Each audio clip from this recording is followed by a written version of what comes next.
everyone. This is your host Sneha Singh, and we are back with yet another episode of Health Humsafar, a podcast series started by Jain Hospital in association with Arco Healthcare. And today we are going to have a live interaction with the man himself, the founder and owner of Jain Hospital. I welcome you to our show, sir. Thank you. तो sir, before we formally begin, मैं आपसे पूछना चाहूँगी कि ये health care sector को join करने का और हेल्थ केयर सेक्टर में करियर इस्टेब्लिश करने का आपको आइडिया कैसे आया? शुरू से था कि हम लोगों की सेवा करेंगे। तो 94 में जब मैंने 93 में पास आउट के बाद फिर मैंने प्रैक्टिस शुरू की और मैंने शुरू से अपना कैरियर पाइल्स एंड फिस्टुला में किया। तो खूब काम किया, धीरे धीरे आगे बढ़ते कि कोई भी दिन ऐसा नहीं था जिस दिन हमने पेशेंट के बिना हम घर गए हों बिना देखे। ऐसे शुरू हुआ ये कैरियर, मतलब एनोरेक्टल का काम मेरा। सर, आपके अकॉर्डिंग पंजाब में हेल्थ केयर का स्टेटस कैसा है? जब हमने शुरू में शुरू किया था आज से 30 साल पहले, तो कोई बहुत अच्छा नहीं था। कोई कॉर्पोरेट नहीं थे, सब सिंगल मैन मतलब डॉक्टर थे, वही सारे प्रैक्टिस करते थे। तो पहले तो जो पाइल फिस्टुला थे हम देखते थे, मतलब लोग कोई देसी दवाई दे रहा है, कोई हलवाई दवाई दे रहा है, कोई ऐसे लोग मतलब घरों में दवाई दे रहे थे। तो लोगों को आइडिया नहीं था हमने जाना कहाँ है। लोग इस बीमारी को छुपाते रहते थे, कभी भी डॉक्टर के पास नहीं जाते थे। करेक्ट। तो अभी तो 25 साल में मतलब काफ़ी चेंजेस आ गए, डॉक्टर भी आ गए, कॉर्पोरेट आ गए। तो पेशेंट को अवेयर हो गया कि मेरा ट्रीटमेंट मैंने कहाँ से लेना है। अब तो बहुत चेंजेस आ गई पहले से जी। राइट। सर, पाइल्स ये एक ऐसी बीमारी है जिसके बारे में लोग बताना पसंद नहीं करते। They are shy. उन्हें लगता है कि लोग हमारा मजाक उड़ाएंगे अगर हम उन्हें बताएंगे हमें पाइल्स है। तो आपने जब इस हॉस्पिटल को, जैन हॉस्पिटल को फॉर्मुलेट इस्टेब्लिश करने के बारे में सोचा, तो आई एम श्योर आपका कुछ विजन रहा होगा, इसे लेके मिशन रहा होगा। आपकी इस हॉस्पिटल के साथ क्या एसोसिएशन रही है, उसके बारे में हम डिटेल में जानना चाहेंगे। देखो, जब मैंने शुरू किया हम भी यंग थे, हमें काफ़ी प्रॉब्लम आती थी फीमेल पेशेंट के लिए। तो जैसे जैसे हमारा मतलब सोसाइटी पे हमारा विश्वास बढ़ता गया, वैसे वैसे हमारी ओपीडीज बढ़ती गई। हमारा एक ही मिशन था कि लोगों को प्रॉपर ट्रीटमेंट करें, उसका प्रॉपर उसको गाइड करें क्या किसका होने वाला है। तो ऐसे धीरे धीरे करके हमारा विश्वास बढ़ता गया सोसाइटी पे। राइट। तो आपके आगे की फ्यूचर प्लान्स क्या है अपने जैन हॉस्पिटल को लेकर? देखो, मैंने 30 साल खन्ना में काम किया है। जब मेरी शादी होगी फिर गायनी जुड़ गई साथ में, गायनी के बाद फिर हमारे साथ और 2-3 डॉक्टर जुड़ गए। अब 30 साल से हम खन्ना में प्रैक्टिस कर रहे हैं। तो खन्ना में बड़े चैलेंजेस थे, अच्छे डॉक्टर्स का मिलना, अच्छे स्टाफ का मिलना। फिर हमने काफ़ी मेहनत करके सारा उसको बीट किया। पर हम कुछ ऐसे केसेस तो हम वहाँ नहीं कर पाते थे, तो उसके लिए हमें कहीं ना कहीं हायर सेंटर में भेजना पड़ता था। तो चलो भगवान की देन है, उस वजह से हमें फिर अपोलो का टाई अप हुआ। फिर हम मतलब नेक्स्ट ईयर से हम 2025 से मोहाली में शुरू कर देंगे। यहाँ 250 बेड का हॉस्पिटल है, विद अपोलो के कोलैबोरेशन के साथ हम शुरू कर रहे हैं। That's wonderful news sir. तो ये जो सराउंडिंग केस थे जो नहीं हो पाते थे, तो वो सारे इंटीरियर से फिर हम यहाँ शिफ्ट करेंगे और उसका पेशेंट का भी अच्छा ट्रीटमेंट होगा। और जो हम जहाँ अपोलो ला रहे हैं, अफोर्डेबल कॉस्ट पे ला रहे हैं, अभी लोअर से लेके हायर तक उसका ट्रीटमेंट हो सके। सो दैट सारी क्लासेस को हम केटर कर सकें। बिल्कुल। Right, that's a wonderful idea. तो हमारे इसमें ब्रांचेज भी बढ़ जाएंगी और हम कोशिश कर रहे हैं कि एक लेटेस्ट फैसिलिटी लाएँ सारी। हम यहाँ एयर एम्बुलेंस लाने तक का भी प्लान कर रहे हैं कि अगर कहीं से पेशेंट ने दूर से आना है, हिमाचल से आना है, या कोई एक्सीडेंट हो गया, ट्रॉमा हो गया, उसको जल्दी से जल्दी हम पेशेंट को शिफ्ट कर सकें। जितनी हम लाइफ सेविंग किसी की कर सकें, हमारा मेन मोटिव तो यही है कि किसी की जान बच जाए। तो नर सेवा नारायण सेवा है, हमने तो यही सीखा है। That's a great idea. जैसे कि आप कह रहे हो 3-4 घंटे का सफ़र 45 मिनट्स में कवर हो जाएगा, तो इससे अच्छी तो कोई बात ही नहीं है। हम ये कोशिश कर रहे हैं कि मोहाली में एक नई चीज़ लेके आएँ, नई सर्विस लेके आएँ। तो ज़्यादा से ज़्यादा हम कम्युनिटी की सेवा करके उसमें चार्जेस भी उसके अफोर्डेबल रहेंगे। ऐसा कोई बहुत ज़्यादा हाईली चार्जेस नहीं रहते, कोई हर एक बंदा उसको अफोर्ड कर सकता। जी। सो जैसे कि आप ओनर है, फाउंडर हैं जैन हॉस्पिटल के, हर हॉस्पिटल का एक सर्विस डिलीवरी मॉडल होता है। तो आपके जो हॉस्पिटल का सर्विस डिलीवरी मॉडल है वो बाकी हॉस्पिटल से कैसे आपको डिस्टिंग्विश करता है, बेटर है? हमारी कोशिश है कि जो हमारा जो सिटी है, खन्ना है, वो टीयर 2-3 सिटी है। तो उसमें ज़्यादा रिच लोग नहीं रहते, इंडस्ट्रियल एरिया है। हमारी कोशिश है कि जो हम सर्विस प्रोवाइड करें वो सबकी अप्रोच में रहे। ये हमारी कोशिश है। सो जैसे हर हॉस्पिटल के मॉडल की एक यूएसपी होती है, तो ऐसी क्या चीज़ है जो आपको बाकी हॉस्पिटल के मॉडल से अलग रखती है? हम हमारी खन्ना में बैठ के यही कोशिश है, हम बेस्ट से बेस्ट सर्विस ले आए, बेस्ट से बेस्ट टेक्निक ले आए। हमारी जो डॉक्टर्स की सारी टीम है बहुत ज़्यादा अच्छी है। जो हमारा खन्ना में आईसीयू चल रहा है वो भी हमने फोर्टिस हॉस्पिटल गुड़गांव के डॉक्टर हैं, तो उनके साथ टाई अप किया हुआ है। तो वो सारा हमारा आईसीयू वही रन करते हैं। हमारा तो इन हाउस कैंटीन है, उसमें फ्रेश खाना बनता है। तो जैसा भी हमारा डॉक्टर या डाइटिशियन गाइड करते हैं वैसे हर एक पेशेंट के लिए वैसा खाना रहता है। हमारी दिन में हम पेशेंट के लिए 9 डाइट्स देते हैं उसको। सुबह बेड टी से लेके रात को मतलब 9 बजे तक दूध दे के 9 डाइट्स उसको रहती हैं। फ्रेश खाना रहता है, ऐसा कोई पेशेंट की कंप्लेंट नहीं रहती डाइट से लेके। तो हमारी कोशिश होती है जो भी मतलब उसकी बीमारी के हिसाब से उसको खाना दिया जाए, तो ऐसा पहले पेशेंट की प्रॉब्लम नहीं रहती। उसके पेशेंट को एक को अटेंडेंट को भी खाना हम देते हैं, ओके, मतलब इन बीच में ही रहता है, उसका कोई अलग से हम पे नहीं करते, पे नहीं लेते पेशेंट से। तो बेसिकली वो सब इंक्लूडेड ही होते हैं सारे हॉस्पिटल चार्जेस में। ग्रेट। सर, अब पाइल्स के बारे में बात करते हैं। पाइल्स एक ऐसा टॉपिक है जो आज भी जिसे टैबू कंसिडर करा जाता है। लाइक अगर मुझे ऐसा लगता है गॉड फॉरबिड मुझे भी पाइल्स हो, तो मैं शर्माऊंगी या मुझे ऐसा होगा कि लोग मेरा मजाक उड़ाएंगे, तो मैं इसके बारे में बात नहीं करूंगी ओपनली। ऐसा क्यों है और पाइल्स का रूट कॉज क्या है? बेसिकली पाइल्स एक कॉमन है क्योंकि जो हमारा लाइफस्टाइल है वो आजकल मतलब सेडेंटरी ज़्यादा हो गया। हमारी फिजिकली एक्टिविटी कम होगी, आउटडोर स्पोर्ट्स कम होगी, जो बच्चे हैं उनकी नाइट शिफ्टें ज़्यादा शुरू होगी, या लेट खाना हो गया, सुबह लेट उठना हो गया, या स्पाइसी फूड हो गया। ये सारे इसमें पाइल्स के मेन कारण हैं। ओबेसिटी हो गया, और बच्चे फिजिकली एक्टिविटी कोई नहीं कर रहे, बिल्कुल जो भी है सारा दिन फ़ोन पे लगे रहते हैं या लैपटॉप? या लैपटॉप पे लगे रहते हैं। कोई खाना आगे आगे था कि आधा घंटा बंदा वॉक करे, वो सब खत्म हो गया। फाइबर डाइट हमारी डाइट से काफ़ी कम हो गया। यही सारा मेन रीज़न है कि कम एज में पाइल्स आ रही है। आज से 30-40 पहले जब हम पढ़ते थे या हमने प्रैक्टिस शुरू की, 60-60 70-70 साल के बूढ़े आते थे कि जिनको पाइल्स होती थी। आज वही 30-35 साल में वही स्टेज आ गई है, इतनी कॉमन हो गई है पाइल्स। पर लोग इसमें ज़्यादा ना शर्मते रहते हैं कि मैंने किसी से बात की या कोई मेरा मजाक उड़ाएगा या कोई मेरे को पाइल्स होगी। तो उस वजह से जब भी हमारे पास मोस्टली पेशेंट आते हैं तो उसकी बीमारी काफ़ी बढ़ चुकी होती है। अगर हमारे पास पेशेंट कोई फर्स्ट स्टेज भी आ जाए तो उसमें बहुत ज़्यादा आसानी रहती है कि हमें डायग्नोज करने में, और उसकी काफ़ी मतलब बीमारी है जो बिना ऑपरेशन या मेडिसिन से ठीक हो सकती है। सर, जैसे कि आपने बताया कि यूथ में ये प्रॉब्लम बहुत ज़्यादा कॉमन हो गई है, तो यूथ यूजुअली क्या करता है कि वो सेल्फ मेडिकेशन में बिलीव करता है, शर्म के मारे डॉक्टर्स के पास नहीं आते। वो कोई भी मेडिकल स्टोर पे जाकर कोई चूरन मांग लेते हैं, केमिस्ट से कुछ भी ले लेते हैं। तो मैं चाहती हूँ कि आप बताएं कि जैन हॉस्पिटल में अगर कोई हमारे यूथ में से कोई स्टूडेंट आता है, कोई फीमेल कोई लड़का आता है, तो वहाँ पर उनको पाइल्स के लिए क्या ट्रीटमेंट मिलेगा? बेसिकली मैं तो यही कहूँगा, जैसे ही कोई पाइल्स के सिम्टम शुरू होते हैं, या कोई लैट्रिन के रास्ते ब्लड आना है या दर्द होता है, उसको उसको कोई भी जो अपने नज़दीकी डॉक्टर है हमेशा उसी के पास जाकर उसको प्रॉपर चेक करवाना चाहिए, या कोई सर्जन हो पास वहाँ जाके चेक करवाना चाहिए। उसको कहीं भी ऐसे जाके कोई केमिस्ट से मेडिसिन ले ली या कोई देसी दवाइयाँ दे रहे हैं, उससे ऐसे कभी भी मेडिसिन नहीं लेनी चाहिए विदाउट डायग्नोज किए। ऐसे हम कभी भी मेडिसिन लेंगे वो हमें शरीर को नुकसान करती है। सर, इसके एग्जैक्ट सिम्टम्स क्या होते हैं?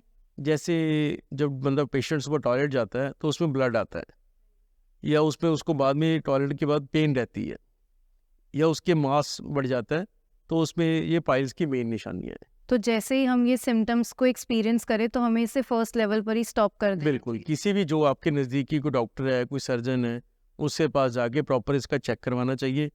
ऐसे नहीं है कोई केमिस्ट से गए मेडिसिन ले ली या कोई देसी दवाई ले ली, ऐसा कभी नहीं करना चाहिए। क्योंकि मैंने देखा है, मेरे को इतने साल हो गए प्रैक्टिस करते, पेशेंट आके कहते हैं मैंने 2 साल पहला ब्लड आया सी, हुण आया है, और ਜਦੋਂ ਸਾਡੇ ਕੋਲੋਂ ਕਈ ਵਾਰ ਐਗਜ਼ਾਮਿਨ ਕਰਦੇ ਹੋ ਤਾਂ ਕੈਂਸਰ ਤੱਕ ਵੀ ਉਹਦੇ ਵਿੱਚ ਕਨਵਰਟ ਹੋਇਆ ਹੁੰਦਾ ਹੈ। सर, आपकी लाइफ का कोई बहुत ज़्यादा शॉकिंग कंट्रोवर्शियल पाइल्स का केस जिसे आपने बहुत इजीली सॉल्व किया हो, अगर आप बता सकें? ਵੈਸੇ ਮੋਸਟਲੀ ਸਾਡੇ ਕੋਲ ਤਾਂ 95 ਈਅਰ ਤੱਕ ਦੀ ਓਲਡ ਦੇ ਪੇਸ਼ੈਂਟ ਅਸੀਂ ਟ੍ਰੀਟ ਕੀਤੇ ਹੋਏ ਆ ਇੱਥੇ। ਇੱਕ ਬਹੁਤ ਜ਼ਿਆਦਾ ਚੈਲੰਜਿੰਗ ਕੇਸ ਸੀ, 7 ਕੁ ਮਹੀਨੇ ਦਾ ਬੇਬੀ ਹੋਊਗਾ, ਉਹਨੂੰ 20-25 ਦਿਨ ਤੋਂ ਫੀਵਰ ਚੱਲ ਰਿਹਾ ਸੀ। ਉਹ ਬੱਚੇ ਡਾਕਟਰ ਕੋਲ ਜਾਂਦੇ ਸੀ, ਕਦੀ ਉਹਦਾ ਮਤਲਬ ਫੀਵਰ ਨਹੀਂ ਹੋਇਆ, ਬੱਚਾ ਰੋਂਦਾ ਰਹਿੰਦਾ ਸੀ, ਬੜੇ ਸਾਰੇ ਪਰੇਸ਼ਾਨ ਸੀ ਵੀ ਰੀਜ਼ਨ ਕੀ ਹੈ, ਡਾਇਗਨੋਜ਼ ਨਹੀਂ ਹੋ ਰਿਹਾ ਸੀ। ਇੱਕ ਦਿਨ ਵੈਸੇ ਹੀ ਕੋਈ ਉਹਦੀ ਮਦਰ ਨੇ ਨੋਟ ਕੀਤਾ ਵੀ ਲੈਟਰਿਨ ਦੇ ਰਸਤੇ ਦੇ ਕੋਲ ਉਹਨੂੰ ਕੋਈ ਕੋਈ ਛੋਟੀ ਫਿੰਸੀ ਟਾਈਪ ਹੋ ਗਈ, ਉਹ ਫਿਰ ਉਹਨੇ 1-2 ਦਿਨ ਆਬਜ਼ਰਵ ਕੀਤਾ ਤਾਂ ਫਿੰਸੀ ਬਾਈ ਚਾਂਸ ਉਹ ਫੁੱਟ ਗਈ ਉਹ। ਫਿਰ ਉਹ ਬੱਚੇ ਨੂੰ ਸਾਡੇ ਕੋਲ ਲੈ ਕੇ ਆਏ ਕਲੀਨਿਕ 'ਤੇ। ਫਿਰ ਅਸੀਂ ਡਾਇਗਨੋਸ ਕਰਕੇ ਇਹ ਡਾਇਗਨੋਸ ਕੀਤਾ, ਉਹਦੇ ਟੈਸਟ ਵਗੈਰਾ ਕਰਕੇ ਵੀ ਇਹਨੂੰ ਫਿਸਟਲਾ ਹੋ ਗਿਆ। ਜਦੋਂ ਉਹਦੀ ਮਾਂ ਸਾਡੇ ਕੋਲ ਬੱਚੇ ਨੂੰ ਲੈ ਕੇ ਆਈ, ਫਿਰ ਉਹ ਮਤਲਬ ਸਾਡੀ ਟੀਮ ਨੇ ਦੇਖ ਕੇ ਡਾਇਗਨੋਸ ਕੀਤਾ ਵੀ ਇਹਨੂੰ ਫਿਸਟਲਾ ਹੀ ਨੈਨੋ। ਉਹਦੇ ਸਾਡੇ ਲਈ ਬੜਾ ਚੈਲੰਜਿੰਗ ਸੀਗਾ ਕਿਉਂਕਿ ਬੱਚਾ ਬਹੁਤ ਛੋਟਾ ਸੀ। ਫਿਰ ਉਹਦੇ ਸਾਰੇ ਟੈਸਟ ਵਗੈਰਾ ਦੇਖ ਕੇ ਸਾਡੀ ਪੂਰੀ ਟੀਮ ਨੇ ਫਿਰ ਬੱਚੇ ਦਾ ਕੇਸ ਕੀਤਾ, ਬੱਚੇ ਨੂੰ 2-3 ਦਿਨ ਹਸਪੀਟਲ 'ਚ ਰੱਖਿਆ ਤੇ ਬੱਚਾ ਬਿਲਕੁਲ ਮਤਲਬ ਠੀਕ ਹੈ, ਨਾ ਉਹਨੂੰ ਬਾਅਦ 'ਚ ਫੀਵਰ ਹੋਇਆ, ਨਾ ਪੇਨ, ਨਾ ਬੱਚਾ ਫਿਰ ਮਤਲਬ 2-3 दिन बाद बिल्कुल ठीक हो गया ਜਦੋਂ ਉਹਦੀ पस रिमूव हो गई और फिस्टुला ਉਹਦਾ हील हो गया जी। सर अभी हम पाइल्स के बारे में बात कर रहे थे, आप देसी टर्म्स में हमें बताएंगे कि फिस्टुला क्या होता है? ਫਿਸਟਲਾ ਹੁੰਦਾ ਜਿਹੜੀ ਲੈਟਿਨ ਦੇ ਰਸਤੇ ਦੇ ਕੋਲ ਕਦੀ ਕੋਈ ਗਰਮ ਚੀਜ਼ਾਂ ਖਾਣ ਕਰਕੇ ਜਾਂ ਕੋਈ ਫੋਰਨ ਬੋਡੀ ਚੁੱਭ ਗਈ ਜਾਂ ਕੋਈ ਪੈਨਸਲ ਚੁੱਭ ਗਈ ਜਾਂ ਕੋਈ ਅੱਗੇ ਕੀ ਕਰਦੇ ਸੀ ਲੋਕ ਟਾਇਲਟ ਜਾ ਕੇ ਕੋਈ ਬਾਹਰ ਹੀ ਖੇਤਾਂ ਜਾਂਦੇ ਸੀ, ਕੋਈ ਕਾਗਜ਼ ਨਾਲ ਸਾਫ਼ ਕਰ ਲਿਆ, ਕੋਈ ਗੰਦੀ ਚੀਜ਼ ਨਾਲ ਸਾਫ਼ ਕਰ ਲਿਆ, ਉਹ ਇਨਫੈਕਸ਼ਨ ਹੋ ਕੇ ਫੋੜੇ ਬਣ ਜਾਂਦਾ ਸੀ, ਅਬਸੈਸ ਬਣ ਜਾਂਦਾ ਸੀ। ਅਬਸੈਸ ਜਦੋਂ ਵਿਦ ਟਾਈਮ ਮਹੀਨਾ 20 ਦਿਨ ਬਾਅਦ ਪਸ ਬਣ ਕੇ ਉਹ ਫੁੱਟ ਜਾਂਦੀ ਸੀ, ਉਹ ਹੌਲੀ ਹੌਲੀ ਭਰਨ ਫਿਸਣ ਵਾਲਾ ਫੋੜਾ ਬਣ ਜਾਂਦਾ ਸੀ। ਉਹਦੇ ਵਿੱਚ 2-4 ਮਹੀਨੇ ਬਾਅਦ ਪਸ ਭਰਦੀ ਸੀ, ਫਿਰ ਨਿਕਲ ਜਾਂਦੀ ਸੀ, ਭਰਦੀ ਸੀ, ਨਿਕਲ ਜਾਂਦੀ ਸੀ। ਜਿਹੜਾ ਲੈਟਿਨ ਦੇ ਰਸਤੇ ਤੋਂ ਕੋਲ ਫਿੰਸੀ ਬਣ ਗਈ, ਉਹਦਾ ਕਨੈਕਸ਼ਨ ਲੈਟਿਨ ਦੇ ਰਸਤੇ ਨਾਲ ਹੋ ਜਾਂਦਾ ਬੇਸਿਕਲੀ, ਉਹਨੂੰ ਫਿਰ ਭਰਨ ਫਿਸਣ ਕਹਿੰਦੇ ਆ। ਉਹ ਕਦੀ ਵੀ ਠੀਕ ਨਹੀਂ ਹੁੰਦਾ, ਉਹਦੀ ਕੋਈ ਨਾ ਕੋਈ ਤੁਹਾਨੂੰ ਟ੍ਰੀਟਮੈਂਟ ਕਰਾਉਣਾ ਪਊਗਾ, ਜਾਂ ਉਹਦੀ ਸਰਜਰੀ ਹੋਊਗੀ ਜਾਂ ਉਹਦਾ ਆਯੁਰਵੈਦਿਕ ਟ੍ਰੀਟਮੈਂਟ ਹੈ ਕਸ਼ਾਰ ਸੂਤਰ ਨਾਲ। ਇਹੀ ਇਹਦੇ 2 ਹੀ ਟੈਕਨੀਕਸ ਨੇ ਜਿਹੜੀਆਂ ਗੋਲਡ ਸਟੈਂਡਰਡ ਨੇ। ਇਹ ਦੋਨਾਂ ਨਾਲ ਟ੍ਰੀਟਮੈਂਟ ਉਹਦਾ ਹੋਵੇ ਤਾਂ ਪੇਸ਼ੈਂਟ ਬਿਲਕੁਲ ਠੀਕ ਹੋ ਜਾਂਦਾ ਹੈ, ਕੋਈ ਵਰੀ ਵਾਲੀ ਗੱਲ ਨਹੀਂ। ਪੇਸ਼ੈਂਟ ਕਹਿੰਦਾ ਮੈਨੂੰ 2-3 ਮਹੀਨੇ ਬਾਅਦ ਪਾਸ ਆਉਂਦੀ ਹੈ ਜੀ, ਠੀਕ ਹੋ ਜਾਂਦੀ ਹੈ, ਪਰ ਪੇਸ਼ੈਂਟ ਉਹਨੂੰ ਧਿਆਨ ਨਹੀਂ ਦਿੰਦੇ ਕਈ ਵਾਰ, ਉਹ ਫਿਰ ਵਿਦ ਟਾਈਮ ਕਈ ਵਾਰ 1-1, 2-2 ਵੀ ਜਾਂ 3-3 ਮੂੰਹ ਵੀ ਬਣ ਜਾਂਦੇ ਆ ਉਹਦੇ। ਅਤੇ ਮੈਂ ਤਾਂ ਇਹੀ ਕਹੂੰਗਾ ਵੀ ਜੇ ਵੀ ਤੁਹਾਨੂੰ ਇਸ ਤਰ੍ਹਾਂ ਕਦੀ ਵੀ ਸਿੰਪਟਮ ਆਉਂਦੇ ਹੈ, ਤੁਹਾਨੂੰ ਕੋਈ ਵੀ ਜਿਹੜਾ ਨਜ਼ਦੀਕ ਡਾਕਟਰ ਹੈ, ਸਰਜਨ ਹੈ ਜਾਂ ਕੋਈ ਜਿਹੜੇ ਬਹੁਤ ਅੱਛੇ ਐਨਵੈਕਟਲ ਕੰਮ ਕਰਦੇ ਆ ਜਾਂ ਕਸ਼ਾਰ ਸੂਤਰ ਕਰਦੇ ਆ, ਉਹਨਾਂ ਕੋਲ ਜਾ ਕੇ ਤੁਹਾਨੂੰ ਪ੍ਰੋਪਰ ਇੱਕ ਟ੍ਰੀਟਮੈਂਟ ਲੈਣਾ ਚਾਹੀਦਾ। ਤੁਹਾਨੂੰ ਕੋਈ ਵੀ ਕੈਮਿਸਟ ਦੇ ਜਾ ਕੇ ਜਾਂ ਕੋਈ ਦੇਸੀ ਦਵਾਈਆਂ ਦੇ ਚੱਕਰ 'ਚ ਜਾਂ ਹੋਮੋਪੈਥੀ ਦੇ ਵਿੱਚ ਇਹ ਨਹੀਂ ਜਾਣਾ ਚਾਹੀਦਾ, ਕਿਉਂਕਿ ਉਹ ਇੱਕ ਟਰੈਕ ਬਣ ਜਾਂਦਾ, ਉਹ ਕਦੀ ਵੀ ख़त्म नहीं ਹੁੰਦਾ। ਤੁਹਾਨੂੰ ख़त्म ਕਰਨ ਦੇ ਲਈ ਉਹਨੂੰ ਜੇ ਟਰੈਕ ਜਿੰਦਾ ਰਹੂਗਾ, ਫਿਸਟਲਾ ठीक नहीं होगा। सर जैसे कि आपने बताया फिस्टुला की एक सर्जरी होती है और पाइल्स के लिए भी सर्जरीज होती हैं, तो ये सर्जरीज कितनी सेफ है? आई फील आजकल के यूथ में या ऑडियंस में ये एक टैबू है या उनके प्री कंसीव नोशंस है कि अगर हमें पाइल्स है या हमें फिस्टुला है तो हमें उसे घर पे ही ट्रीट करना है, सर्जरीज नहीं करानी, क्योंकि उन्हें लगता है कि नहीं सर्जरीज आर डेडली। तो मैं चाहती हूँ कि आप इस नोशन को ब्रेक करें और बताएं कि सर्जरीज डेडली नहीं होती हैं, दे आर इम्पॉर्टेंट। क्योंकि जो पाइल्स है ना, आपने देखा होगा अखबारों में बड़े इश्तिहार आते रहते हैं, हाँ जी ये दवाई खाओ जी पाइल्स ठीक हो जाएगी, ये ठीक हो जाएगा। मतलब कभी भी जो पाइल्स है इसमें मास जो हेमोरेड वेन्स है वो बढ़ जाती हैं, तो इसमें कभी भी ये मेडिसिन से तो ख़त्म होते नहीं। फर्स्ट डिग्री तक होता है, तो हमारी कोशिश होती है, इसमें 4 डिग्री बेसिकली पाइल्स के होते हैं। फर्स्ट डिग्री तक अगर हम 50 ईयर्स की वैसी प्रॉक्टोस्कोपी करें या उनको चेक करें तो उसमें 70-80% के हमें फर्स्ट डिग्री के पाइल्स मिल जाएंगे, क्योंकि हमारी सेडेंट्री लाइफ है, सिटिंग की सारा दिन जॉब है, तो ऐसा नहीं हम उसको पाइल्स कहेंगे। अगर उसमें ब्लीडिंग आती है तो मोस्टली मेडिसिन से ठीक हो जाती है, या उसकी डाइट में फाइबर कम है या थोड़ी पेशेंट फिजिकली एक्टिविटी करे तो वो ठीक हो जाता है। जो सेकंड स्टेज है ऐसी, उसमें भी हम ध्यान देते हैं कि ये मेडिसिन से ठीक हो जाए, उसको कोई ऑपरेशन की ज़रूरत नहीं है। थर्ड या फोर्थ स्टेज है, उसमें हम पेशेंट को एडवाइस करते हैं भी ये सर्जरी ही मतलब इसमें जाना चाहिए और सेफ़ और बढ़िया है। तो उसमें ऐसा कुछ नहीं है भी वो दोबारा हो जाएगी या कुछ उसमें कोई नहीं करवानी चाहिए, सर्जरी इसका ही ट्रीटमेंट है और पेशेंट को ऐसी मतलब हल्के में ना लेके उसका ट्रीटमेंट लेना चाहिए। मेरा मज़ेदार बात बताता हूँ, एक हमारे सिटी के थोड़ा दूर है, चलो मैं नाम नहीं लेता, वो लोग क्या करते थे, गाँव से इकट्ठे हो गए 4-5 लोग, एक गाड़ी की, वहाँ से ट्रीटमेंट लिया और लेके शाम को वापस आ जाते थे। मतलब गाड़ी करके 4-4 लोग जाके वहाँ से ट्रीटमेंट लेके मात्र 1500 रुपये में ट्रीटमेंट करके वापस भेज देते। चारों का 1500 रुपये पर पर्सन। तो लोगों को था कि जाओ जाके ट्रीटमेंट करा के आ जाओ। फिर मैंने देखा भी वो करता गया बंदा, वो कोई ब्लड टेस्ट नहीं करते उसके, वो डॉक्टर साहब सुबह 10 बजे क्लिनिक पे आते हैं, शाम को 4 बजे जितने उन्होंने केस कर दिए, शाम को 4 बजे अपना लॉक करके घर चले गए। अगर जिस पेशेंट को भी कोई प्रॉब्लम होगी, कोई ब्लीडिंग होगी, कुछ हो गया, उसका कोई पेशेंट का बाली वार्स नहीं है ना, वेट करना पड़ेगा, सुबह तक वेट करना पड़ेगा। हमारे पास ऐसे बहुत पेशेंट आते थे जो कहते हैं ਅਸੀਂ ਉੱਥੋਂ ट्रीटमेंट लेके आए हैं भी सानू जरा सुबह उसी ट्रीटमेंट लेता है भी सानू कोई प्रॉब्लम होगी ਮਤਲਬ ਮੈਨੂੰ ਇੰਨੇ ਸਾਲ ਹੋ ਗਏ, ਤੁਸੀਂ ਪੇਸ਼ੈਂਟ ਮਤਲਬ ਇੱਕ ਗੋਲਡ ਸਟੈਂਡਰਡ ਟ੍ਰੀਟਮੈਂਟ ਹੋਣਾ ਚਾਹੀਦਾ ਹੈ। ਇਹ ਟ੍ਰੀਟਮੈਂਟ ਨਹੀਂ ਹੈ ਤੁਸੀਂ ਗਏ 1500 ਰੁਪਏ ਦੀ ਤੁਸੀਂ ਉਹਦਾ ਆਪਰੇਸ਼ਨ ਕਰਕੇ ਬੰਦੇ ਨੂੰ ਘਰੇ ਭੇਜਤਾ, ਔਰ ਉਹਨੂੰ ਕੋਈ ਸ਼ਾਮ ਨੂੰ ਉਹਨੂੰ ਕੋਈ ਕੰਪਲੀਕੇਸ਼ਨ ਹੋ ਗਈ, ਪ੍ਰੋਬਲਮ ਹੋ ਗਈ, ਲੈਂਡਲਾਈਨ ਨੰਬਰ ਹੈ, ਤੁਸੀਂ ਮੋਬਾਈਲ ਨੰਬਰ ਵੀ ਹੈ ਨਹੀਂ ਸਲਿੱਪ 'ਤੇ, ਪੇਸ਼ੈਂਟ ਜਾਵੇ ਤਾਂ ਜਾਵੇ ਕਿੱਥੇ? ਔਰ ਕਈ ਵਾਰ ਇਹੀ ਸਮਝ ਨਹੀਂ ਆਉਂਦੀ ਸਲਿੱਪ 'ਤੇ ਉਹ ਟ੍ਰੀਟਮੈਂਟ ਕਾਹਦਾ ਕੀਤਾ ਹੈ, ਇਹਨੂੰ ਪ੍ਰੋਬਲਮ ਕਿਸੇ ਦਾ ਆਪਰੇਟ ਕਾਹਦਾ ਹੋਇਆ ਹੈ। ਬਿਲਕੁਲ ਇਤਨਾ ਮਤਲਬ ਇਸ ਤਰ੍ਹਾਂ ਦਾ ਵੀ ਹੋ ਰਿਹਾ ਫੀਲਡ ਦੇ ਵਿੱਚ, ਮਿਸਗਾਈਡ ਕਰ ਰਹੀ ਹੈ। ਤੁਸੀਂ ਦੇਖੋ ਬਹੁਤ ਜ਼ਿਆਦਾ ਮਤਲਬ ਲੋਕ ਨੇ, ਜਿਹੜਾ ਵੀ ਕੋਈ ਪਾਇਲਸ ਦਾ ਪੇਸ਼ੈਂਟ ਹੈ, ਹਰ ਇੱਕ ਕਹਿੰਦਾ ਕਿ ਮੇਰੇ ਤੋਂ ਦਵਾਈ ਲੈ ਲਓ ਜੀ। ਕੋਈ ਪੇਸ਼ੈਂਟ ਨੂੰ ਕਹਿੰਦਾ ਚਲੋ 2-400 ਦਵਾਈ ਦਿੱਤੀ, ਚਲੋ ਜੀ ਠੀਕ ਹੈ ਜੀ। ਉਹ ਬੇਸਿਕਲੀ 2-4 ਦਿਨ ਬਾਅਦ ਆਪਣੇ ਆਪ ਬਲੀਡਿੰਗ ਬੰਦ ਹੋ ਜਾਂਦੀ ਹੈ, ਪਰ ਉਹਦਾ डायग्नोज नहीं होता प्रॉपर भी ਇਹਨੂੰ बीमारी की है, ਇਹ 'ਚ करना की है।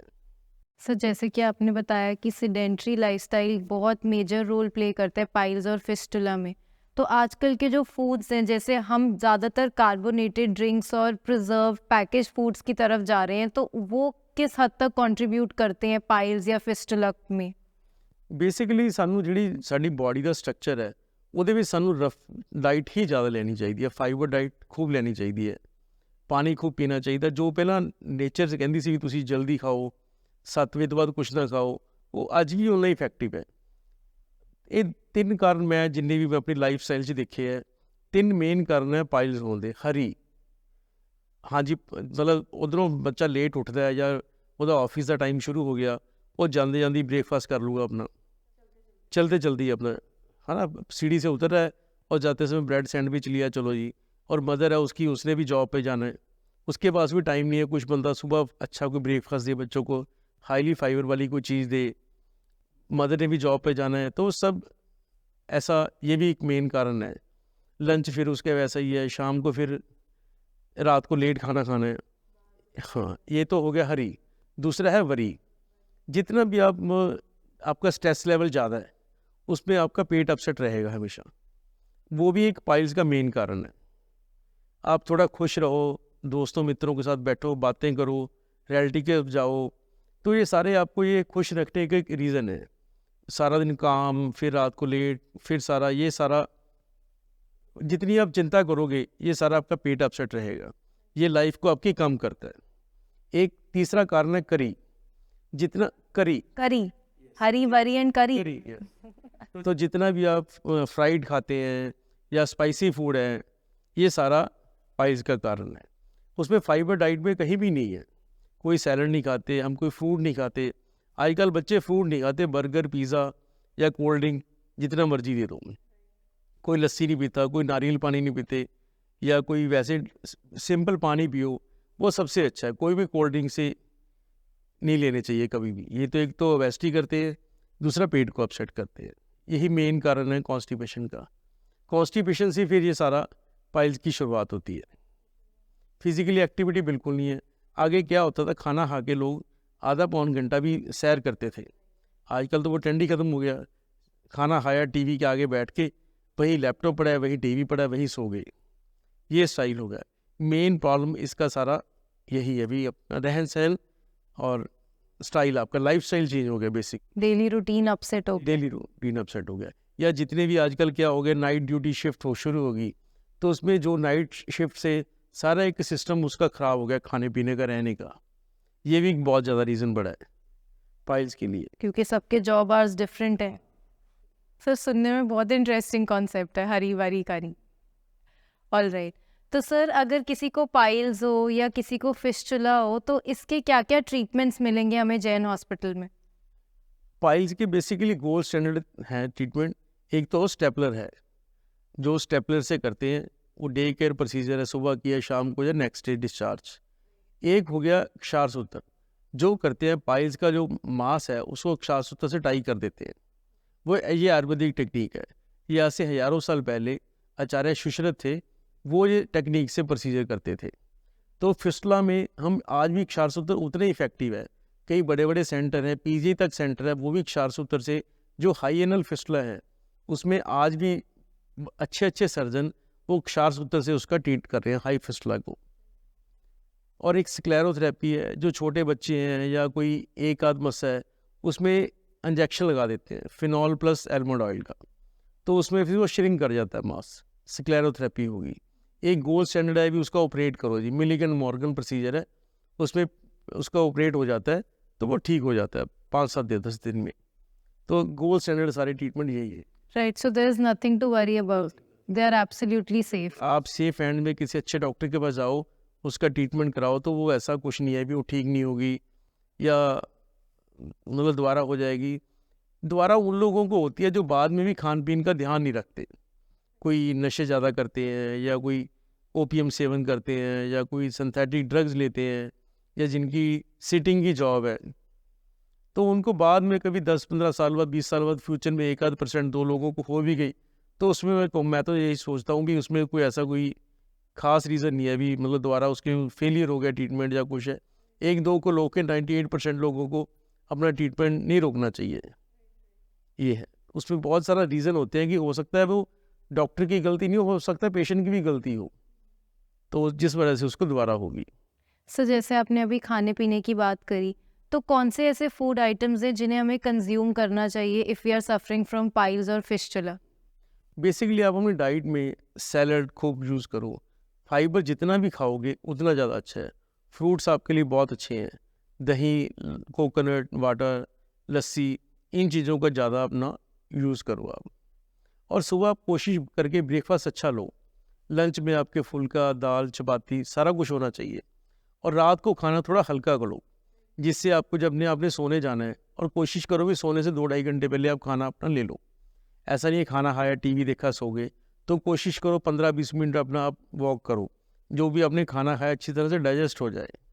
और रात को 10 बजे के बाद कोशिश करो कि जागना नहीं चाहिए, उससे भी आपका पेट अपसेट हो जाता है। सुबह आप 6 बजे उठो, कोई दिक्कत नहीं है, आपको 7-8 घंटे अच्छी नींद रहे तो आपका हेल्थ भी ठीक रहेगी और पेट भी ठीक रहेगा, और पाइल्स वगैरह की प्रॉब्लम से भी आपको छुट्टी मिलेगी। जैसे कि आपने कहा डिनर लाइट करो, बहुत पॉपुलर सेइंग है that you should have your dinner like a beggar, पर हमारा आजकल का लाइफस्टाइल ऐसा बन गया कि हम सारा दिन भूखे रहते हैं और रात को फिर ओवर ईट करते हैं यही डिनर। बीमारियों का मेन कारण है, पाइल्स का मेन यही इतना कारण है कि पाइल्स इतनी ज़्यादा कॉमन हो चुकी है बीमारी। एग्जैक्टली। सर एक चीज़ और है, एक कॉन्सेप्ट है पाइल्स ड्यूरिंग प्रेगनेंसी, तो मैं इस बारे में थोड़ा सा जानना चाहूँगी कि इफ़ यू आर प्रेग्नेंट और उस टाइम आपको पाइल्स हो तो ऐसी सिचुएशन से कैसे डील करें? बेसिकली पाइल्स में क्या होता है, बॉडी में हार्मोन की चेंजेस होती हैं। जैसे जैसे बेबी का साइज़ बढ़ता है, यूट्रस का साइज़ बढ़ रहा है, तो उसमें जो आगे यूट्रस है पीछे रेक्टम है, रेक्टम पे प्रेशर बढ़ता है, उस वजह से जो वेन्स होती हैं उनके प्रेशर पड़ने की वजह से वो डायलेट हो जाती हैं। हार्मोन की सारी चेंजेस की वजह से मोस्टली फीमेल्स में डिलीवरी के ड्यूरिंग या आफ्टर डिलीवरी तो उसमें ये प्रॉब्लम हो जाती है। बेसिकली जब ड्यूरिंग प्रेगनेंसी पेशेंट को पाइल्स हो जाती है तो उसमें ज़्यादा हम ना तो उसको कुछ खाने के लिए ज़्यादा मेडिसिन देते हैं, बेसिकली सिम्टोमेटिक ट्रीटमेंट दे दिया, कोई ऑइंटमेंट दे दी या सिट्स बात करा दिया भी तुम पहले डिलीवरी अच्छा हो जाए बाद में इसको छेड़ेंगे।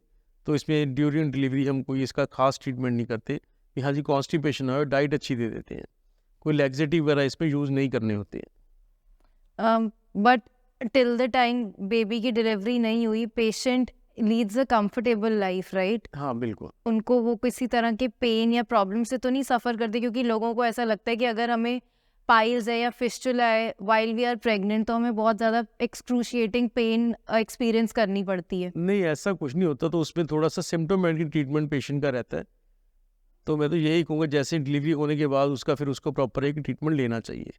सर हमारे यूथ की एक बहुत बड़ी प्रॉब्लम है, एक आदत बन गई है कि जब भी उन्हें किसी बीमारी के बारे में पता लगता है so they look it up on Google, वो गूगल को ही गॉड समझते हैं, they consider it the supreme authority कि यही हमें राइट और रॉन्ग के बीच में डिफ्रेंसिएशन बताएगी। तो how do you feel this is right? किस एक्सटेंट तक गूगल करना किसी प्रॉब्लम के बारे में और उसके अकॉर्डिंग मेडिकेशन लेना सही है? बेसिकली चलो ठीक है, जैसे आपको लग रहा है कि आप गूगल कर लो, कोई दिक्कत नहीं है, पर गूगल को ये नहीं ना पता कि आपको सिम्टम क्या है। इसमें लैट्रिन के रास्ते ब्लड आना ये नहीं है कि पाइल्स भी हो पाइल्स ही है। तो पेशेंट तो आम भाषा में तो यही कहेगा कि मेरे को बवासीर है जी, मैंने गूगल देख लिया तो ठीक है, मैंने उसमें ट्रीटमेंट भी नीचे दिया हुआ, मैंने ये ट्रीटमेंट कर लिया। पर इसमें लैट्रिन के रास्ते ब्लड आना, उसमें कोई भी दिक्कत है, उसमें पाइल्स हो सकता है, फिशर हो सकता है, अल्सरेटिव कोलाइटिस हो सकता है, या उसको कोई डायरिया हो सकता है, डायसेंट्री हो सकता है जिसमें ब्लड आता है। तो पेशेंट ऐसे गूगल करके उसमें ठीक डायग्नोज पे पहुंच नहीं सकता। जब तक डॉक्टर के पास नहीं जाएगा, उसका डायग्नोज नहीं होगा, उसको ब्लड आ कहाँ से रहा है, उसका रीज़न क्या है, तब तक वो एक ठीक डायग्नोज पे पहुंच नहीं पाएगा। मैं आप बताता हूँ, हमारे पास ऐसे बहुत पेशेंट आते हैं जो आके कहते हैं जी मेरे को पाइल्स है पिछले 10 साल से, 5 साल से। लोग ऐसी ट्रीटमेंट ले जा रहे हैं कि भी ब्लड आता है जी, ठीक हो जाता है, कोई देसी दवाई ले ली, कोई किसी बाबे ने दवाई दे दी जी। बेसिकली जब हम उसको एग्जामिन करते हैं तो मोस्टली ऐसे पेशेंट को लंबे समय जिसका रहता है उसको कैंसर तक भी हमें लैट्रिन के रास्ते में पाया जाता है और बहुत ज़्यादा कॉमन है, ब्लड उस पर भी आता है। कई बार पेशेंट में कैंसर की इतनी स्टेज बढ़ जाती है तो उसका काफ़ी मतलब मेजर ऑपरेशन होते हैं। फिर कई बार कैंसर ही 3rd स्टेज में होता है, पूरा लैट्रिन का रास्ता उसने, पूरे रेक्टम को भी, एनल कैनाल में भी सारा रेक्टम में कैंसर फैला हुआ है। तो उसका फिर मतलब पाइल्स तो रही नहीं, पेशेंट एंड तक पाइल्स करी जा रहा है। तो ऐसे केसों में हम डायग्नोज करके फिर उसको हायर सेंटर भेजते हैं। फिर कई बार तो ऐसे पेशेंट का पीजीआई में या ओसवाल में या हमारे सेंटर में भी हम केस अब कर रहे हैं। सर सो आई फील ये सब इसीलिए because youth does not like to talk about it, it's not a talked about disease. अगर इसे फर्स्ट स्टेज से ही रोक लिया जाए तो आई गेस ये प्रॉब्लम होगी ही नहीं। बिल्कुल। तो हमें इसलिए कह रहा हूँ कि कोई ना कोई हमें अच्छे डॉक्टर के पास जाके, जो भी आपके नियर डॉक्टर है, तो वहाँ जाके चेक करवाना चाहिए ताकि इतनी बीमारी बढ़े ना। जब पेशेंट 3rd स्टेज पे आता है, हमारे पास भी आते हैं, तो हमारे हाथ हमारी भी लिमिटेशंस है। पेशेंट भी तंग होता है उसमें, अटेंडेंट भी तंग है, ऊपर के भी तंग हैं लोग, बीमारी इतनी बढ़ जाती है। फिर पेशेंट कहता है मेरा को जो मर्जी कर दो जी। या आज गूगल की वजह से ये भी बड़ा हो गया कि मैं जी लेज़र करवानी है, वो पढ़ के आ जाते हैं। उसकी जो बीमारी होती है फिस्टुला सपोज, तो डॉक्टर खुद बताएगा भी तेरे को लेज़र ठीक है या तेरे को कौन सा ट्रीटमेंट लेना है। गूगल पे कभी भी जाके ऐसा पेशेंट कई बार रिजेक्ट हो जाता है, नहीं जी मैंने तो यही प्रोसीजर कराना है, और कॉस्ट भी अपनी बढ़ा लेते हैं और 100% उसमें रिजल्ट भी नहीं रहते। तो मैं यही कहूँगा, जो आपका डॉक्टर, जिस पे भी आपको फेथ है, उस डॉक्टर के पास जाओ। जो डॉक्टर आपको एडवाइस करे तो वही आपको ट्रीटमेंट में जाना चाहिए। ऐसे रीजन नहीं होना चाहिए नहीं जी मैंने तो यही ट्रीटमेंट कराना है, या मेरे को 2 घंटे बाद घर ही जाना है। तो घर जाके करोगे क्या? पहले प्रॉपर ट्रीटमेंट तो लो। जिस सब बीमारी के लिए हॉस्पिटल आए हो, जो आपका डॉक्टर है, जो आपको सलाह दे रहा है, बीमारी को रिस्पेक्ट दो, उसका प्रॉपर ट्रीटमेंट लो, फिर घर चले जाओ। उसमें क्या फ़र्क है जी, एक दिन स्टे भी डॉक्टर ने बोल दिया कि आपके लिए अच्छा है, भी एक दिन स्टे करो, सुबह जाना। मेरे ख्याल से तो ऐसे ही करना चाहिए पेशेंट को। Correct, absolutely correct. कि बेसिकली जो पाइल्स है उसको सभी इंश्योरेंस कंपनी कवर कर रही हैं, जितने भी प्राइवेट इंश्योरेंस हैं सभी उसमें कवर है। तो उसमें जो भी आपको डॉक्टर सलाह दे, जो डॉक्टर प्रोसीजर की सलाह दे, वही ट्रीटमेंट आपको इसमें लेना चाहिए, क्योंकि बहुत कॉमन प्रॉब्लम है ये। जैसे हमारे हॉस्पिटल में आलमोस्ट सभी कार्ड चलते हैं। पिछले 2 साल पहले तो जो अपना आयुष्मान भारत स्कीम है, उसमें भी पाइल्स की इस कार्ड में कवर थे। तो हमारे पास डेली 5-5, 7-7 इसके ऑपरेट हो रहे थे। हमारे पास ECHS है, पिछले 2 साल पहले ESI था, तो लोग उसमें आके ट्रीटमेंट लेते थे, कोई दिक्कत ही नहीं है। सर ये एक स्टेटमेंट है that surgeries can be delayed but not averted, so what is your opinion on this?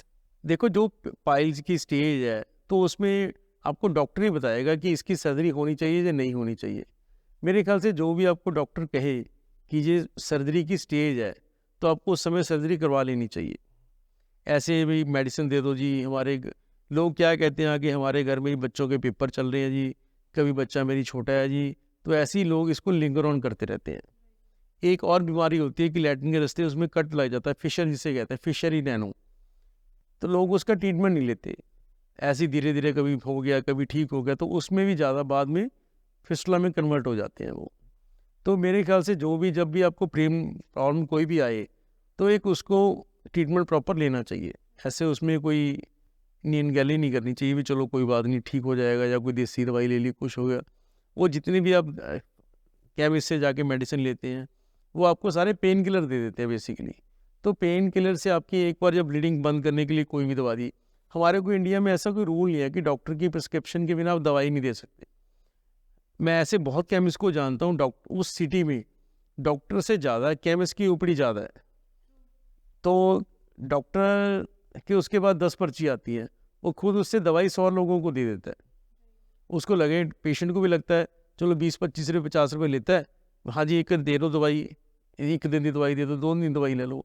वो फिर कुछ भी दे, उसको कौन सा वो डॉक्टर थोड़ी है, वो तो डॉक्टर की पर्ची देख देख के वो सीख जाता है। अच्छा ये पेन की दवाई है, ये डॉक्टर ने लिखी है, अच्छा आपको ये भी दे दो। अच्छा ब्लीडिंग की दवाई है, ब्लीडिंग बंद करने के लिए ये भी गोली दे दो।